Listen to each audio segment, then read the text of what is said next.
एक महाशय का प्रश्न है कि क्या प्रारब्ध काटा जा सकता है?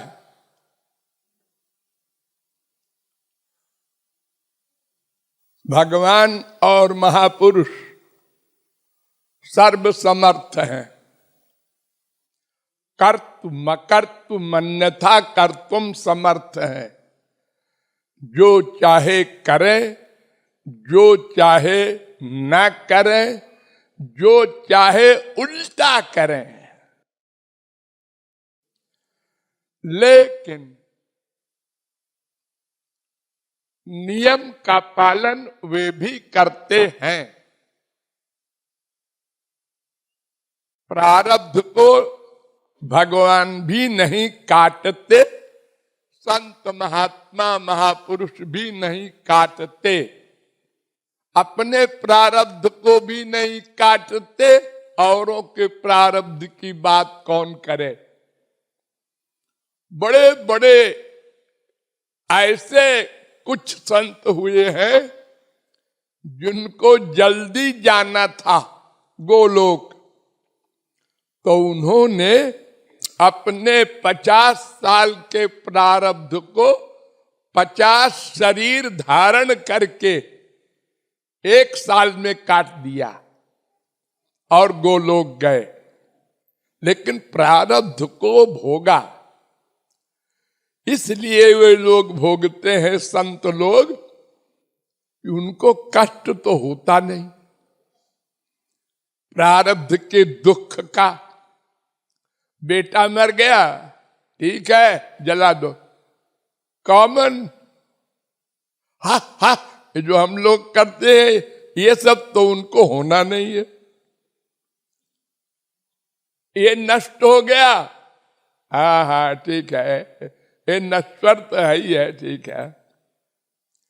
किसी लॉस में, किसी हानि में, अपयश में, मृत्यु में उनको दुख नहीं होता, इसलिए वो सहर्ष भोग लेते हैं।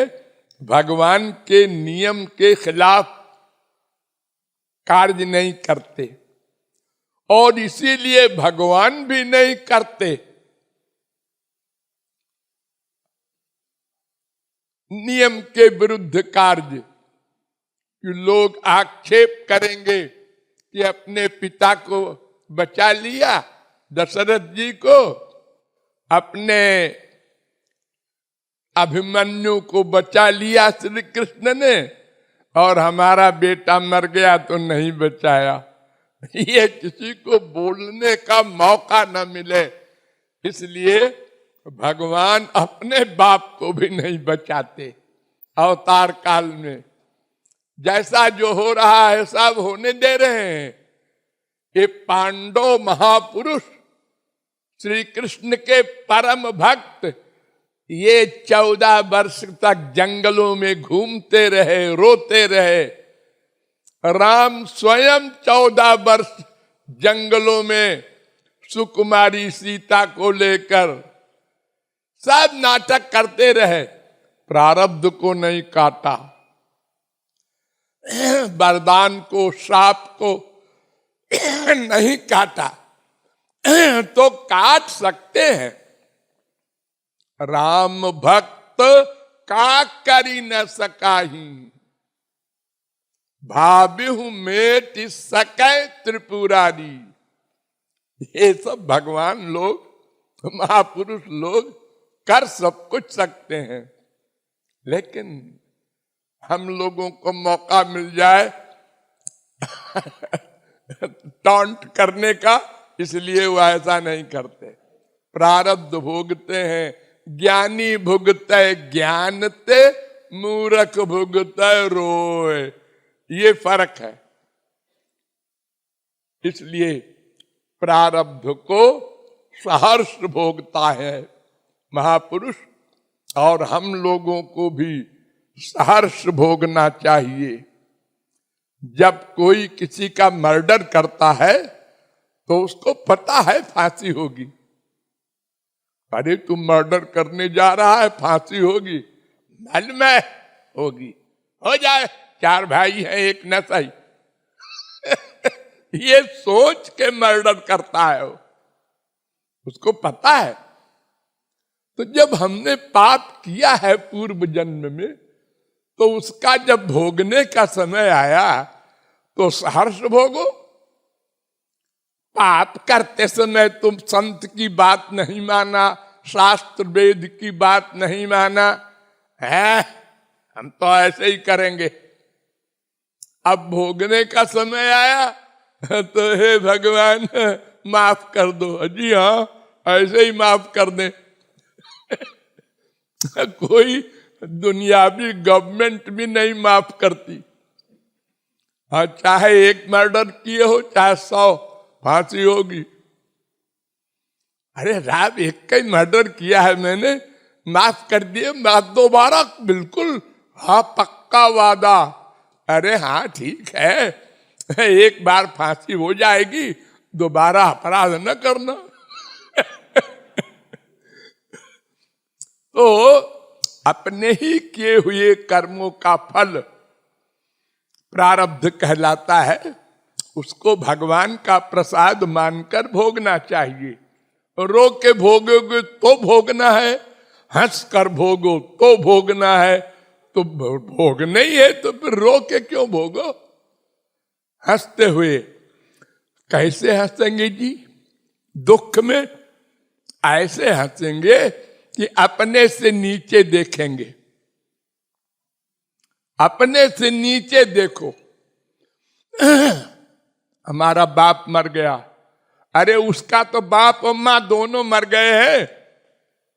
हाँ चलो, तुम्हारी मां तो है, हमारा बेटा मर गया, अरे उसका तो बेटा मर गया और आंख से भी अंधा हो गया, तुम्हारे आंख तो है, 2 रोटी कमा सकते हो। हाँ हाँ ये बात तो है। तो अपने से नीचे देखो तो दुख नहीं होगा, अधिक नहीं होगा। और आगे देखोगे तो फिर इंद्र भी दुखी होता है क्योंकि एक के एक आगे है। हाँ, हमारे हैं तो 4 बच्चे सब नालायक, लो अरे हम हैं तो 1 करोड़पति, लेकिन वो हमारा भाई अरबपति है। अरे अपने से आगे है कोई जरूर, तो फिर रोना है तुमको, तुम बचोगे नहीं। तो आगे मत देखो, पीछे देखो। कितने करोड़ों लोग हैं हमारे ही देश में जिनके किसी के हाथ नहीं है, किसी के पैर नहीं है, किसी के आंख नहीं है, और बेचारे जीवित हैं। कोई भिक्षा मांगते हैं तो दिन भर में पूरा पेट भर खाना मिल जाता है, किसी को आधा ही पेट मिलता है। उनसे तो हम अच्छे हैं। हाँ जी, हम तो बहुत बातों में अच्छे हैं। तो भगवान की कृपा हर व्यक्ति को रियलाइज करना चाहिए, तो दुख की फीलिंग बहुत कम हो जाएगी। अज्ञानियों के लिए, जो अपने से आगे ही देखता है, वो तो सारे जीवन रोएगा, तो कितने ही भगवान उसको दे दें। इसलिए प्रारब्ध भोगने में भगवान की कृपा मानना चाहिए कि अब हमारा वो पाप जा रहा है, प्रारब्ध भोग लिया, अब पाप खत्म। जैसे किसी आदमी ने डकैती किया, 5 साल की सजा हुई, अब जेल से छूटा, अब बात खत्म हो गई, अब फिर डाका डालेंगे बार बार अपराध करता है।